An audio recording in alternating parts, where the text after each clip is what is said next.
দুর্নীতির অভিযোগ সহ নানা চাপের মুখে শেষ পর্যন্ত পদত্যাগ করলেন বাংলাদেশের ক্ষমতাচ্যুত প্রধানমন্ত্রী শেখ হাসিনার ভাগ্নি ও যুক্তরাজ্যের লেবার পার্টির গুরুত্বপূর্ণ নেতা এবং আর্থিক সেবা বিষয়ক প্রতিমন্ত্রী টিউলিপ সিদ্দিক।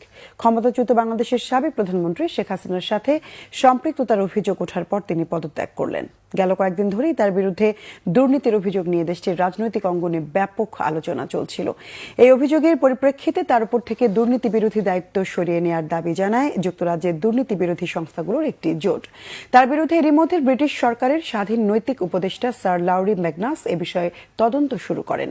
টিউলিপ সিদ্দিকের বিরুদ্ধে অভিযোগ ছিল তিনি বাংলাদেশের ক্ষমতাচ্যুত প্রধানমন্ত্রী শেখ হাসিনার ভাগ্নি হওয়ার সুবাদে বাংলাদেশ এবং যুক্তরাজ্যে আর্থিক দুর্নীতির সুবিধাভোগী।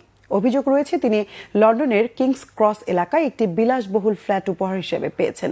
এই ফ্ল্যাটটি তাকে দিয়েছেন আব্দুল মোতালিফ নামের এক ব্যবসায়ী, যিনি বাংলাদেশের রাজনীতিতে শেখ হাসিনার ঘনিষ্ঠ হিসেবে পরিচিত। এছাড়া অভিযোগ রয়েছে বাংলাদেশের রূপপুর পারমাণবিক বিদ্যুৎ প্রকল্পে টিউলিপের সম্পৃক্ততা রয়েছে, যেখানে প্রকল্পের ব্যয় বাড়িয়ে বিপুল পরিমাণ অর্থ আত্মসাৎ করা হয়েছে।